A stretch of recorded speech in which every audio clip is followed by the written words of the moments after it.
Yeah, so you just mentioned atta, atma in Sanskrit, and self, as we translate in English.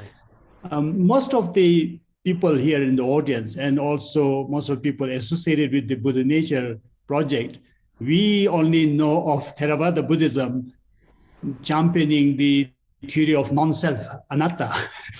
But then it's so fascinating to discover that there is a very vibrant debate between the exponents of atta, self, and anatta, non-self theories within the Thai Theravada tradition. Can you give us a sort of broad background, a framework on how this debate is happening and how did they start? Yes, I will share my PowerPoint with you. Just a Please. moment.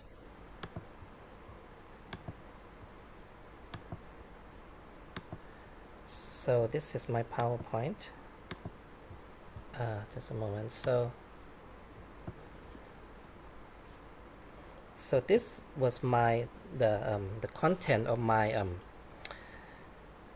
master's degree thesis, and I selected 5 most prominent figures who written extensive and very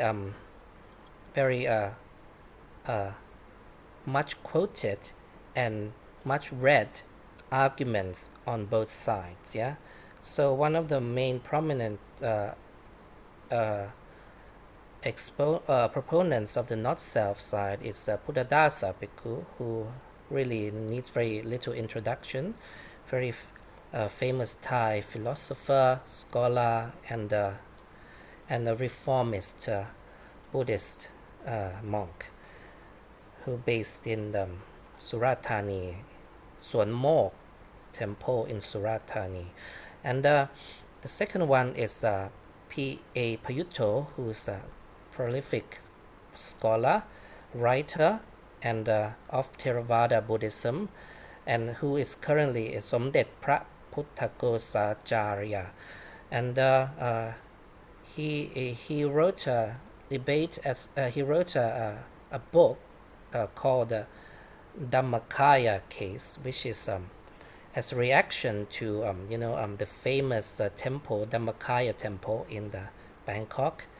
Yes, and as a reaction to the publications regarding Nibbana and Dhammakaya, as a refutation of their understanding of Nibbana and Dhammakaya. But of course, the Dhammakaya temple inherits the meditation system from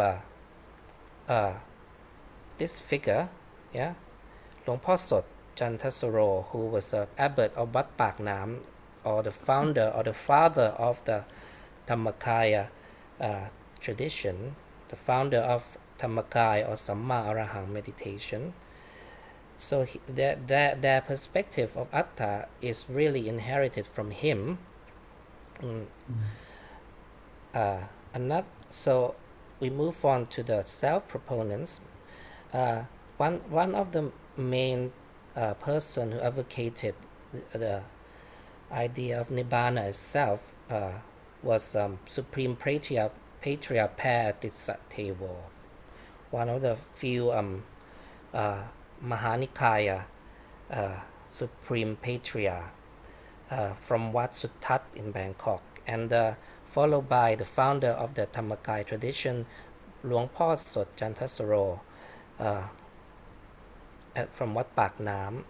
And the last one is my teacher, Ajahn Sermchai Chayamankalo, or Prat Thep Yan Mongkol of Wat Luang Po Sot, who also inherited the Samma Arahang or Dhammakaya meditation from Wat Pak Nam.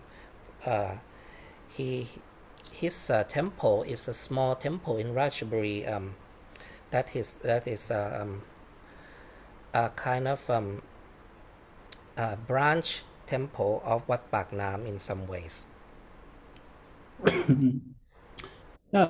So we, of course, know of the ancient debates between the proponents of the self and non-self theorists, like the Vatsiputriyas, one of the Nikayas. But this is a very sort of modern debate. The authors you show on the screen are mostly or all from the 20th century. Yes.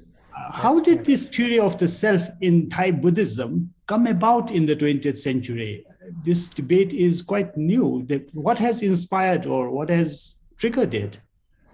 I I I don't know for sure, but I think it's partly been inspired and triggered by the educational and monastic reform of the 19th and the early 20th century, which attempted to standardize monastic education in Thailand. It was started by King Rama IV in the 19th century and followed by his son, King Chulalongkorn Rama V, in the late 19th century, early 20th century, and it may have caused a reaction. This standardization may have caused a reaction to many meditation traditions and many